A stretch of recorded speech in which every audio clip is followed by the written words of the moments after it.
We're going to start with a question that came in last week on our live feature. They said, I've watched your show via YouTube and have heard you say questions can be asked anonymously, and that's absolutely true. This is a foolish question considering both what is at stake for my ASD grandson who recently turned 3 and the fact that he is making fantastic gains in speech, sounding out words, and imitation. But here is my question. I am the grandmother of 2 teenagers who have gone through the normal stages of development. My 3-year-old grandson, of course, doesn't relate to me the same way. He doesn't dislike me, and when his ABA is done, I can fully enjoy his cuteness, often by imitating him, which he enjoys. I think I'm grieving the close relationship that seemed to exist so easily with my other grandchildren. Any thoughts? And, you know, I love this question, and I love that you asked it anonymously, and I think that's part of the reason why we have a feature so that you can, because you guys can write in your questions on Facebook and YouTube, but then people see who you are. But if you want to write in anonymously, you can do it on our website, or you can email me, and if it's longer, my email is s.penrod@autism-live.com. And I know Traven, and he'll put that up there eventually.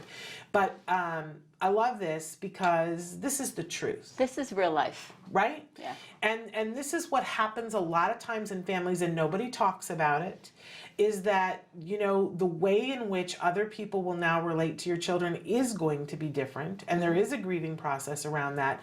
And, you know, it took my mother years. I got so mad one night, and I said, I was furious. We were visiting, and there were other kids there, and everybody was playing with the other kids, and I said, why aren't certain people in my family talking to my child? Why are they not interacting with my child? And my mother said to me, well, it's hard. Yeah. It really is hard. It's hard to talk to him, and sometimes we don't know what to do. And then I immediately, you know, the hurt and the pain from that, I was like, oh, I haven't addressed this for them. So I love that this grandma is being truthful and saying this feels hard, and I don't really know what to do, but I know there's a whole lot of hope. Yeah, and I have to say, like years ago, 20 years ago, when I used to travel to these little towns and meet these families, and a lot of times the grandparents were there because, you know, they were really concerned about their grandchild. And I think there's just a whole host of emotions as a grandparent. Yeah. You know, I'm not a grandparent, but just the experience I had with the grandparents, you know, and they would come to me and say, okay, I'll do anything to help this child. But sometimes, I mean, it's just really mixed because there's a lot of scary feelings, fear, a lot of just like they want to hope, but they're too afraid to hope. Yeah. You know, and there's just so many emotions in meeting grandparents. Because actually one of my favorite things to do is to do grandparents training. I love doing grandparent training because you want a relationship with your child and you want to interact with them, and it doesn't come easy. Yeah, it doesn't. It really doesn't. And you can try, and I love that you've already figured out a way that imitating him and that you can enjoy his cuteness. But a lot of this is, I say, hey, what are the things that you did with your typical grandchildren, and what do you want to do with him? And it becomes a list for you to make and look at and figure out, like, what really matters to me? What type of interaction do I want? Do I want to take a trip with him? Yeah. You know, do I want just the afternoon? How do I hang out with my grandchild? You know, there's a lot of these questions, and just trying to figure out for yourself, like, what really matters to you. Yeah. And then from there, taking it to your ABA provider, your BCBA, and saying, hey, here are some things that I want to do with my kid or my grandkid, and can you help me figure out how I can do this? Yes. And figuring out and looking at it and seeing what really matters to you, and then having the BCBA sit down and say, hey, look, I can work if you, what are some toys, things that you enjoy?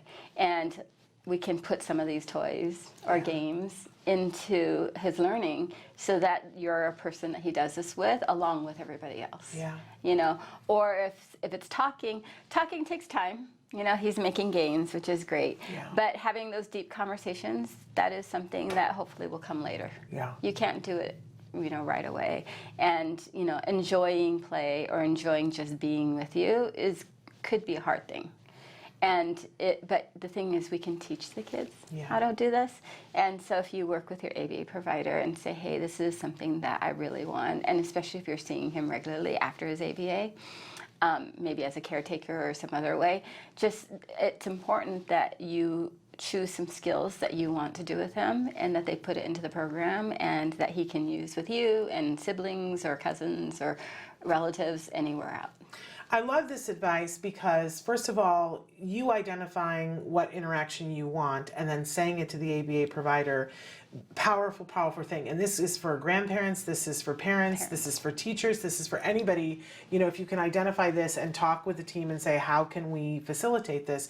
But I also, you know, love this idea of everybody is different, right? Even your other two neurotypical grandchildren were different, and you connect with them in a different way. And it's a thing of, I love this grandma because she's not giving up. Yeah, and a lot of people do. A lot of people shut down and go, well, I don't know what to say, so I'm not going to. And that's when it all hits the skids, right?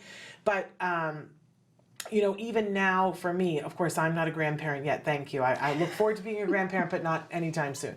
But as I meet people on the spectrum of all different abilities, I was always the aunt who could make any kid laugh.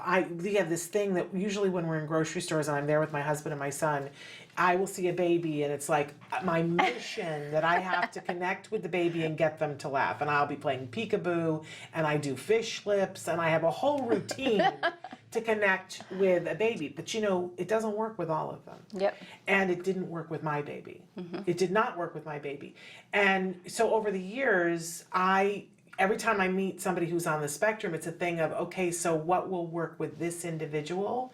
And it's not, I always like to say that ABA and thinking of this kind of thing, it's not, you know, if P then Q thing, it's a toolbox. And you go into your toolbox and you try different things to see what can I connect with. One of the things that expanded my mind so much when my son was diagnosed and then we were trying to become regional center clients and he had to be evaluated by another doctor. And if the diagnosis didn't match, it could put your whole program in jeopardy, right? So we go to this doctor and I'm very nervous and my child is not very interactive. And this guy made so little effort, but he had a drawer full of stuff and he pulled out, and so he pulled out a green balloon and he was just very casually turned away from my son and he blew up the balloon very calmly, and then he looked over and he let the balloon go and let it fly all over the room. And my son was like, what's happening, you know? And it was an entry point for this doctor to, you know, and anytime he wouldn't have my son's attention, he would just, you know, blow up the balloon and let it go. And I'm sure he had like 15 other things that he could do with kids because this guy has been doing this his whole life. But it taught me so much about how sometimes it's very tiny what we have to do to connect with kids. And already this grandma has found this imitation piece. So I hold out great hope for her and for this kid, and he's going to get better over time. Yep. And you're going to get better at what you're trying to do, but I think sometimes we think it's some grand gesture or something, but often that connection comes in very quiet little. And I love hearing you talk about this toolbox because people always, BCBAs ask me, they're like, how do you walk into a room and actually know what to do with a kid? And I would say, you pay attention. Because you look at what that kid is holding on to, what's on that kid's shirt, what's like just around them. And it gives you a clue on what they like. And I always take advantage. If they're holding on to something, and even if they're not playing with it, I know that they like that, and that's a starting point. So like as your grandson gets better, he'll be walking out of his therapy with something in his hand, or something like he's repeating something, and take those things as clues. Because chances are there's a reason he's held on to it, you know, the words, or he's held on to that, you know, object, and it is a clue that he likes it. And I will take it, I'll say, you're holding on to something, and if I know anything about it, you know, I'll say something about it. We had a 12-year-old, super aggressive, 2-to-1, which means there's 2 therapists for 1 child because his behaviors were so aggressive. And they didn't tell me that he was 2-on-1, which is, not the best. And I walked in the room and I walked straight up to him and I saw the therapist looked at me like in fear. Yeah. But he was holding one of the little SpongeBob characters. Yeah. And so when I walked up to him, I was like, "Oh, you like SpongeBob?" And he looked at me, and he came up to me, and he didn't talk a lot, but you could say, "You're my people," like Yes. you knew SpongeBob. You got And just because he was holding Patrick in his hand. There you go. You know, and it was just like, "You like SpongeBob?" And even though he couldn't talk, he was just like, he came up to me and gave me a big hug. Yeah. And he was one of his people. yeah, I was one of his people now. Yeah. And it was just as simple as that. And I always tell parents and our therapists, look, when you walk in, whatever the kid has near him or with him or is saying, it gives you an idea of where that child is at that moment and what he likes. And sometimes, I have one friend whose son is pretty heavily impacted, right? And it's like my mission. I want to have a connection with this young man. And, I'm talking like 2 years he didn't want to have anything to do with me. I'm not around him that often. But recently I was someplace where his dad was someplace and he said, "Would you just mind waiting in the car with him for a minute while I go do this?" And I said, "No problem." And so we were sitting there and, and this is a person who is nonverbal and I don't know ever how much receptive he's getting. But so I started to sing, right? Because, People like singing. What else? I'm nervous. What else? Because I'm like afraid I'm going to let him down, right? So I'm nervous. So I started singing. And he and I have a bond now. Aww. Because, and then there's one story too that I tell every little kid that I'm ever around that if I can get for 7 seconds, that I tell them. It's this Wally the Worm story that I've told from the time I was in high school, right? And it's a thing kids, are often they're like, "What?" the first time, but then I make them retell it, right? And of course I couldn't get my child to do this.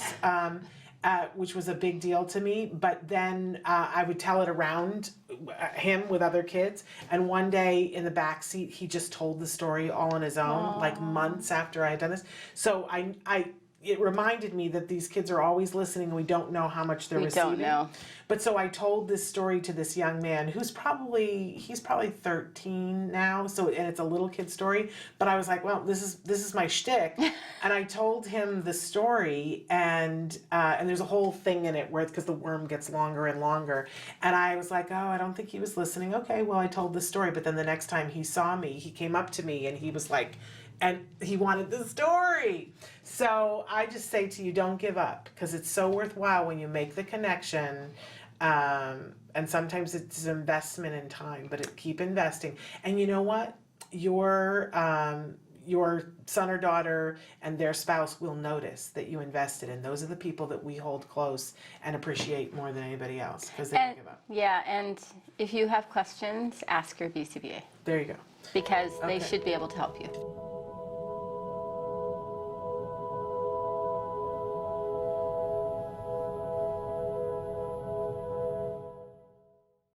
Hey, thanks for watching Autism Live. To subscribe, click here. And if you'd like to check out some more of our videos, click here.